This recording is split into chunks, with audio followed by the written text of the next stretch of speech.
আসসালামু আলাইকুম রহমতুল্লাহ। আমরা গতকালকে নোট বানাইছিলাম। তো আমরা নোট প্রথমে ফাইন্যান্সিয়াল স্টেটমেন্টের প্রথমে আসে প্রফিট অ্যান্ড লস, এরপরে ব্যালেন্স শিট, এরপরে চেঞ্জ ইন ইনইকুইটি, এরপরে নোট বানাইলেন।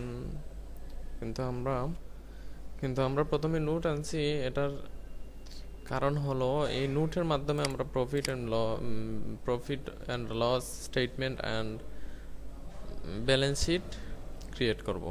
কারণ নোট প্রথমে বানিয়ে ফেললে এটা সহজ হয়ে যায়। তো আজকে আমরা শুরু করব প্রফিট অ্যান্ড লস স্টেটমেন্ট, যেটাকে ইনকাম স্টেটমেন্ট বলা হয় অথবা স্টেটমেন্ট অফ ফাইন্যান্সিয়াল পারফরমেন্স অথবা কম্প্রিহেন্সিভ ইনকাম স্টেটমেন্টও বলা হয়। আপনারা যে কোনো একটা বলতে পারেন। তো আমরা প্রথমে ওটাকে পেস্ট স্পেশাল করে নেব। যদি কোনো প্রকার লিঙ্ক থেকে থাকে তাহলে সেটা কেটে যাবে। তার আগে আমরা এটাকে একটা কপি করে নিই। কন্ট্রোল ধরে টান দিয়ে কপি করে নিলাম। এটার মধ্যে দিয়ে দিলাম profit and loss statement.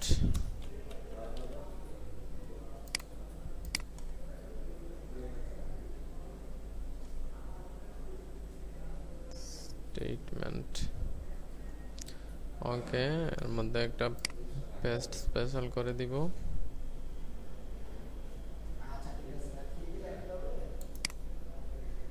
Copy দিয়ে পেস্ট স্পেশাল করে দিলাম।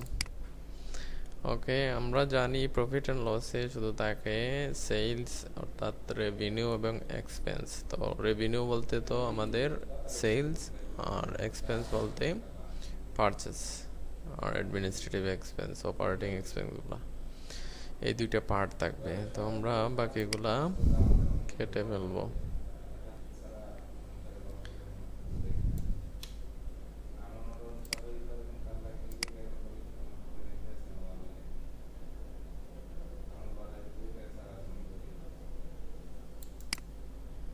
ওকে, সেলস আছে, কস্ট অফ গুডস অর্থাৎ পারচেস আছে, অ্যাডমিনিস্ট্রেটিভ এক্সপেন্স, সেলিং এক্সপেন্স আছে। তো এখন আমরা কাজ করব অর্থাৎ সেলসের জন্য সেলসের এটাকে আমরা লিঙ্ক ধরে নোট থেকে নিয়ে আসবো। এটা মাথায় রাখবেন, ব্যালেন্স শিট এবং প্রফিট অ্যান্ড লস স্টেটমেন্ট করার সময় অবশ্যই লিঙ্ক ধরে নোট থেকে তার মূল অ্যামাউন্টগুলো আনবেন। এই তো এখন এটা নিয়ে নিলাম, ইকুয়াল দিয়ে এটা কেটে ফেলবো। ওকে, এটাকে বোল্ড করে দিলাম। Cost of goods sold equal দিয়ে,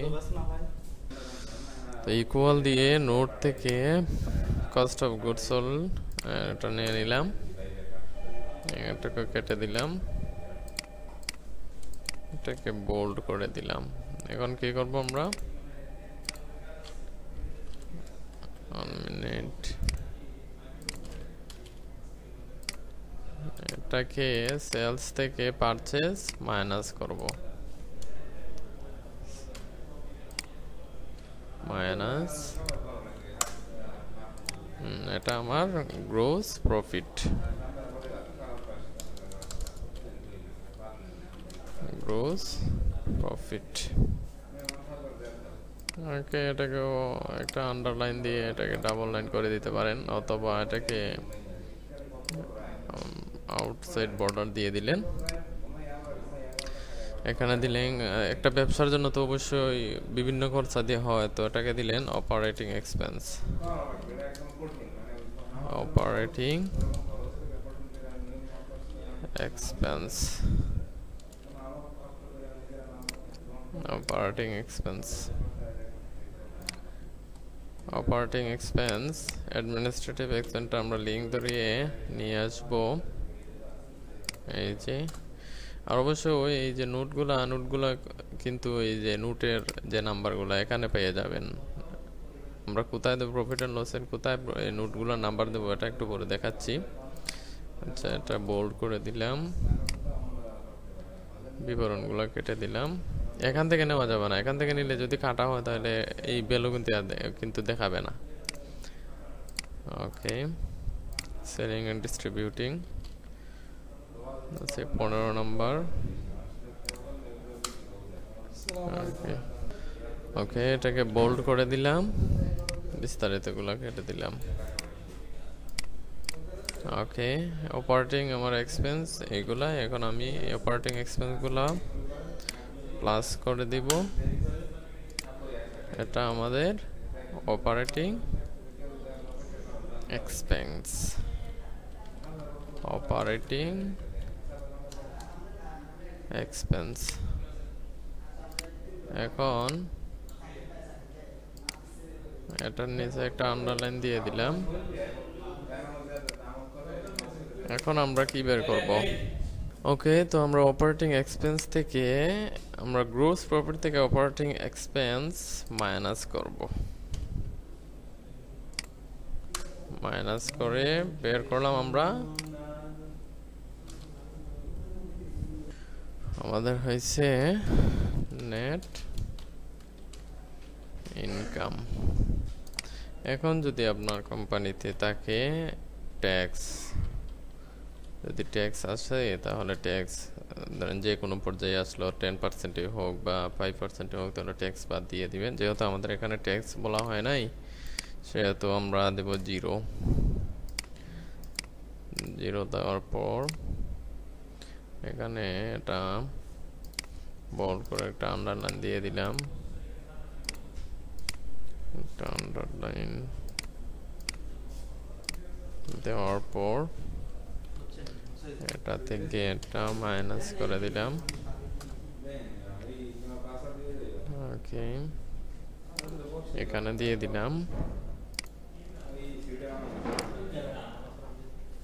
এখানে দিয়ে দিলাম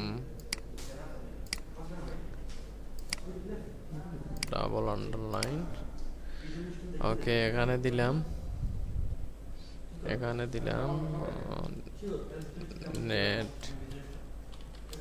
net income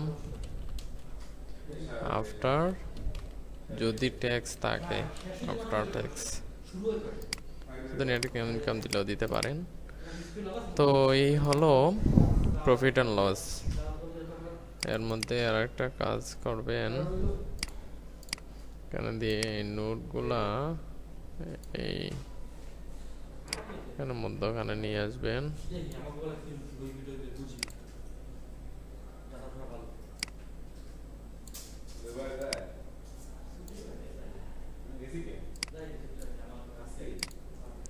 okay, administrative, selling and distributing, cost of goods or sales, এটা কি করে দিলেন?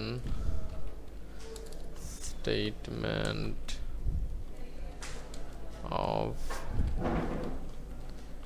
financial performance,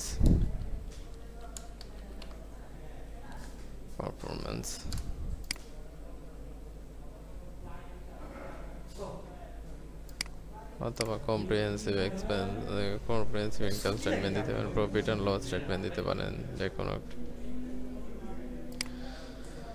তো এটা প্রফিট অ্যান্ড লস নর্মালি হয়ে গেছে, profit and loss statement.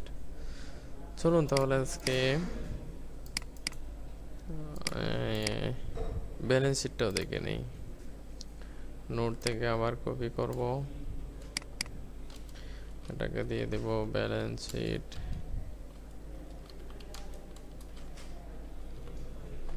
Balance sheet একবার পেস্ট স্পেশাল করে নেব।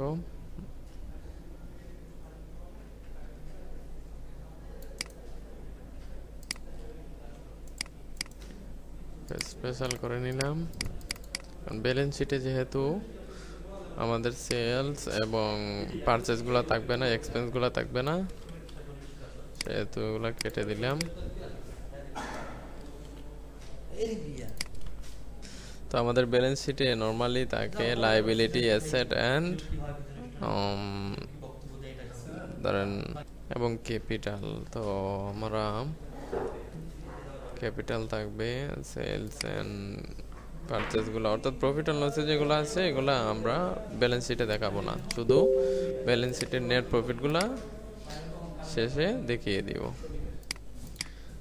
তো এখানে প্রপার্টি প্লান্ট এন্ড ইকুইপমেন্ট, এটা হলো আমাদের নন কারেন্ট অ্যাসেটস। নন কারেন্ট অ্যাসেটস, নন কারেন্ট অ্যাসেটস, এটা কেটে দিলাম। প্রফিট আর লসের মধ্যে শুধু হেডলাইন গুলা দিয়ে লিঙ্ক করে এখান থেকে নিয়ে নেবেন। ওকে,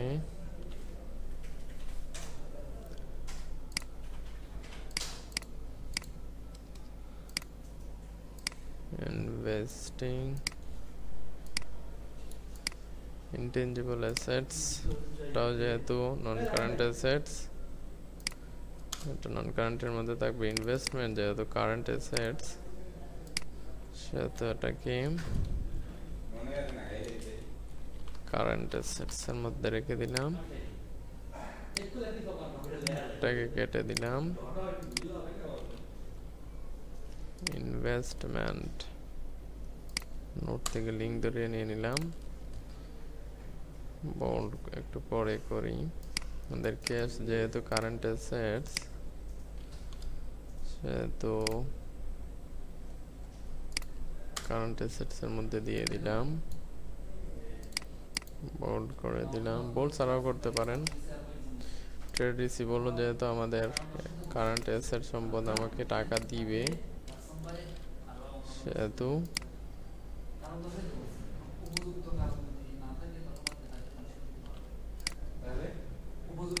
অ্যাডভান্স যেহেতু আমাদের কারেন্ট অ্যাসেটস, সেহেতু কারেন্ট অ্যাসেটস এর মধ্যে থাকবে।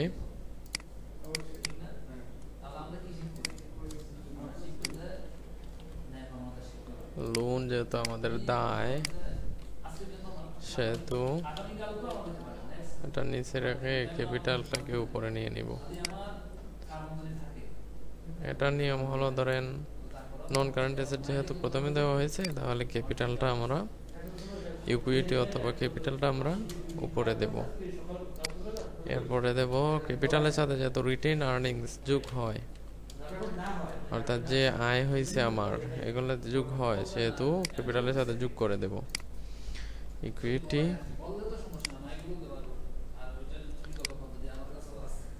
Retain earnings, profit and loss থেকে এটা আমাদের রিটেইন আর্নিংস, এটা দিয়ে দিলাম। Long term loan, long term liability,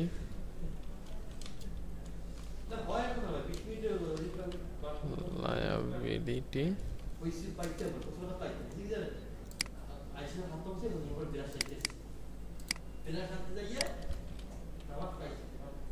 এটাকে নিয়ে নিলাম। Long term liability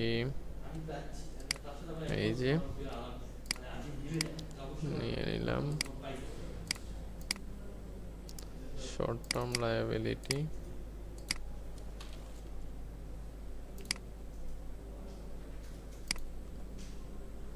short term liability, trade payable, এটা আমার current liability, short term and short trade payable.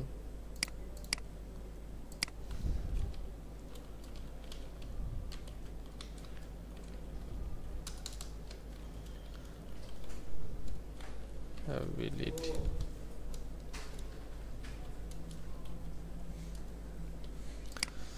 current liability,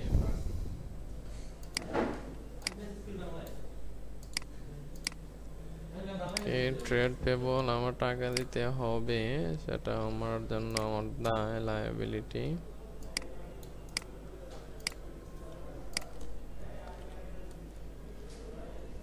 others payable,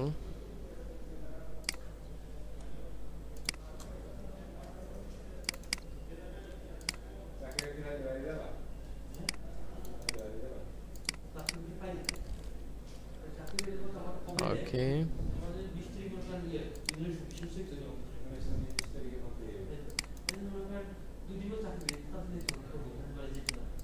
ওকে, আমরা নন কারেন্ট এবং কারেন্ট অ্যাসেটগুলা প্লাস করে নিই। দেখি এখন ব্যালেন্স শিটের মৌলিক বিষয় হলো তার অ্যাসেট এবং লায়াবিলিটি এবং ইকুইটি সমান হবে। চলুন দেখা যাক। এখানে হলো টোটাল অ্যাসেটস,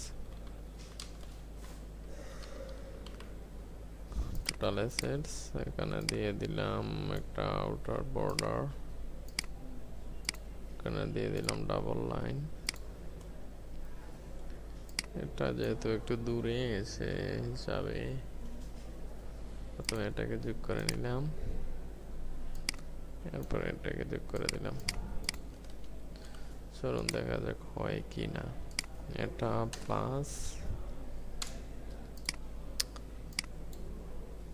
এটা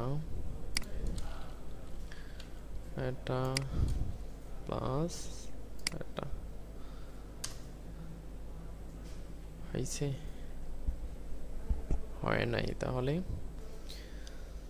সরি ফর লেট, কারণ এখানে একটা সমস্যা হয়েছিল। ইনভেস্ট আমরা কারেন্ট অ্যাসেটে নিয়ে আসছিলাম, ওটা তো নন কারেন্ট। আরেকটা সমস্যা হয়েছিল, এখানে এক্সপেন্সটা আমরা, এই যে প্রফিট অ্যান্ড লসের এক্সপেন্সটা আমরা কম ধরে ফেলছিলাম। এই যে দেখেন এখানে কনভেন্সটা হবে 4,41,81, 4,18,100 টাকা, 2,34,000 টাকা কম ধরছিলাম। এটা কিভাবে বুঝলাম?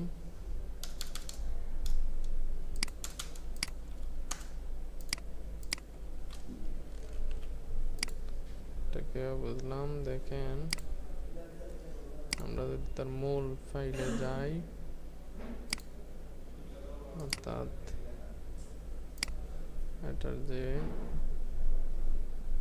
প্রিন্ট কপি, এই যে দেখেন এটা যোগ করা হয়েছিল না, যার কারণে সমস্যাটা হয়েছে। তো এই যে ব্যালেন্স শিট এখন মিলে গেছে, এটাকে আউটার সাইড বোল্ড করে দিলাম, বা আউটসাইড বর্ডার দিয়ে দিলাম। এটার ফন্ট সাইজটা একটু বড় করে ডাবল আন্ডারলাইন করে দিলাম। এটা হলো টোটাল লায়াবিলিটি অ্যান্ড ইকুইটি, এই হলো balance sheet. Profit and loss এটার স্টেটমেন্টের মতো এটার নোটগুলোও এখানে নিয়ে আসবেন। দিয়ে দিলাম, এখানে দিয়ে দিলাম স্টেটমেন্ট অফ ফাইন্যান্সিয়াল পজিশন অথবা ব্যালেন্স শিট।